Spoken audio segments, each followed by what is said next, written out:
Hi, this is Mark by Mark A. Foster, Ph.D.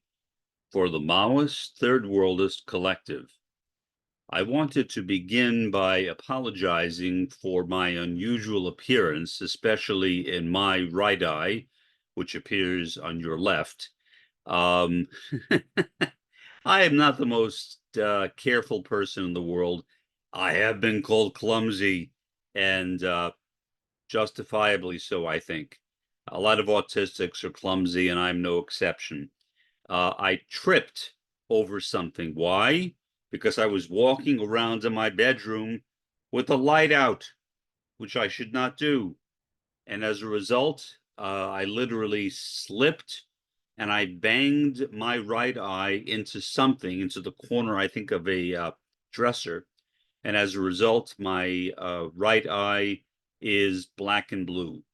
Uh, not the eye itself, but the area around the eye. I can see fine. And but again, it may look strange to you. On the other hand, you may not have noticed it if I hadn't pointed it out. Either way, I feel like I should apologize for it. It'll heal eventually, but it'll take a while, probably 2 or 3 weeks. And then eventually I will look back the way I ordinarily look, however awful that might be. But again, I apologize for that. I am not in any pain, so don't write any condolences. There's no. I had pain yesterday when it first happened. It did hurt, as one might expect, but I have no pain anymore. I just look weird, especially without the stage makeup on and the glasses that I have on to cover it. I look really, really strange. Okay, that said, I wanted to get that out of the way because I feel as though I should apologize or explain why I look the way I'm looking. I wanted to discuss a subject that I have not discussed before, at least not in depth. And I'll tell you why I haven't discussed it after I bring it up. That is the subject of revolution. Now, I have mentioned revolution, but I've not really discussed it in detail. Why? Well, Marx said that we should focus on current material conditions. We really don't know what the world will look like in the future. My own personal view is that the first world will be wiped out. There may be traces of it here and there. I don't know. And the third world, the developing world, as we call it now, will become the new humanity, will become the matrix for the new civilization. That is where the beginnings of the progress toward communism will start. But exactly how that will happen, I don't know. If the first world is wiped out, maybe that will be the revolution.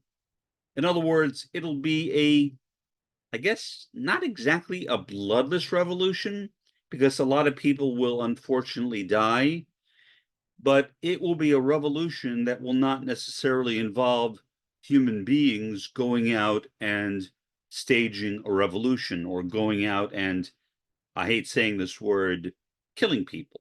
I don't want to kill anybody myself. Doesn't appeal to me. So I think if the dialectic takes care of it for us, so much the better. Um, I don't anticipate being around at that time. I doubt whether any of you will be around at that time either. But whoever is around, if anyone is around, and again, there are no guarantees when it comes to the establishment of socialism and communism. It is entirely up to us. We can totally screw this thing up. We can demolish ourselves tomorrow in a nuclear, biological, or chemical attack, and then we won't have anything to worry about because we won't be around anymore. So I don't know what will happen. But as to the nature of the revolution, again, I'm only speculating, and I probably should not even speculate. And so I hesitated before doing this. I really did. I thought about it at the same time as my right eye actually was in pain yesterday. I was thinking, well, how do I talk about revolution? Well, I don't know what it will be, but I hope, as I said, that it will not involve a war. I don't like war. I would like to see war end. And I don't want to see people going around killing other people. If there is a successful revolution which wipes out the first world, and the only thing left is the third world, if there is a revolution, maybe, it might only involve a revolution in the third world. Maybe. Perhaps if there is any remaining capitalist class. Again, we don't know what the future holds. So perhaps people will be so totally shaken up by the events which occurred during that time that capitalism will simply be forgotten. Or maybe capitalism will still be around in some form in some third world countries. In that case, maybe there will be a need for an actual revolution with people uh, carrying weapons or whatever and doing the thing that people would be expected to do in a revolution. But all I can say is, I sure hope not. I sure hope not. Um, I would rather see things happen peacefully, if that is possible. Revolutions can be peaceful. They don't necessarily involve killing people. And it may be that the revolution which leads to the establishment of socialism, communism, whatever you want to call it, if you want to use Lenin's terminology, socialism followed by communism, we don't know what that will be, what it will look like, what the state of the world will be like at that time. So, again, will there be a revolution? Yeah, I guess so. What will that revolution be? Well, again, it might be simply the destruction of the first world. That might be the revolution. Then you will have the third world left, and maybe there won't be a need for any further revolution. Certainly, you could argue that the destruction of the first world is revolutionary. If you break down the word revolution, revolution is the opposite of evolution. That means, as opposed to gradual change, you have sudden change. And obviously, the establishments of socialism and communism will require sudden change. It obviously implies sudden change. Now, if you read the writings of Karl Marx on weapons, for example, Karl Marx said that proletarians should be armed. Now, what is a proletarian? In my view, to my understanding, a proletarian is a class conscious worker. A lumpenproletarian, on the other hand, is a worker without class consciousness. I would distinguish between the lumpenproletariat and the subaltern. The subaltern refers to a class below the proletariat, basically the fourth world, the people who are without any power, without any real agency. Obviously, they may want things to happen, but they don't have the means to accomplish their objectives. And so they are what Antonio Gramsci referred to as the subaltern. Of course, Gramsci himself was not entirely clear what he was talking about. So to this day, there are debates about what did Gramsci mean by the subaltern. Some people think that the subaltern is simply Gramsci's term for the proletariat. Maybe, maybe they're right, but I personally don't think so. I think that the subaltern is a class below the proletariat, the underclass, in effect, a class of people who are, if they do work, they're not really working class. Maybe they have odd jobs. Maybe they work seasonally, kind of like migrant workers, perhaps. I don't know. All I am doing is guessing, which is really all that any of us can do, because none of us can predict the future. We are not prophets, thank heavens. I know for myself, I am not even a very good prognosticator, as I've said here before. My attempts to predict the future have always failed miserably. And when I say always, I mean always. I have been a really, really bad person to rely upon to predict what will happen. So I'm going to try to avoid that. I don't know what's going to happen.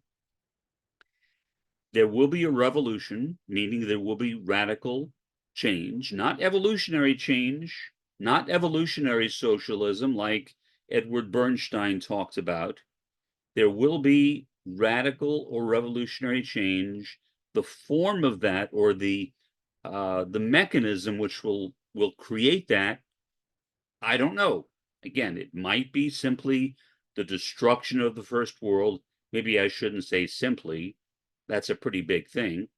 Or perhaps if there is a remaining capitalist class, there may be a need for an additional revolution in the third world. Whatever happens will happen. It's not something that we have any control over. We are not living in those times yet. We are living in a time of disintegration, not in a time of integration or reconstruction. That will be, I think, in the very distant future, maybe centuries, maybe even millennia from now. I don't know. Anything is possible. But I don't think that the first world will be a part of it. I just don't. Could we come back in some form? Yeah, maybe, maybe, maybe in some form, but certainly not in the form that we exist right now, which is the form of imperialism, the major contradiction of capitalism. We are, in effect, the obstacle to revolution, especially my country, the US. I realize that I am living in a country which is perhaps the primary obstacle to the establishment of socialism and communism. And that is not a very good feeling. I wish that that were not the case. I also wish I were not born here. I wish, honestly, that I were born and raised in a third world country. I love the third world. That's why I moved down here, 2 miles north of Mexico. I genuinely love the third world. Often I call it the beloved third world because that's my feeling about it. So again, I don't know what will happen, but for that matter, neither do you, right? You don't know either. Nobody knows. But all we can do is look at the world as it exists right now, look at the conditions of the world as they exist right now, examine our own particular capabilities, our ability to engage in conscientization, consciousness raising, what specific things we can do, which will hopefully also impact the third world. And again, we live, as Marshall McLuhan said, in a neighborhood. The world is a neighborhood, as Marshall McLuhan said. And there is no reason why what I say here cannot be seen by people in the third world. And I assume that perhaps at least some of my podcasts are being watched by people in the third world, or at least I hope so. I don't really know. This is Mark by Mark A. Foster, Ph.D., with my black eye. Have a pleasant day and an even better day tomorrow.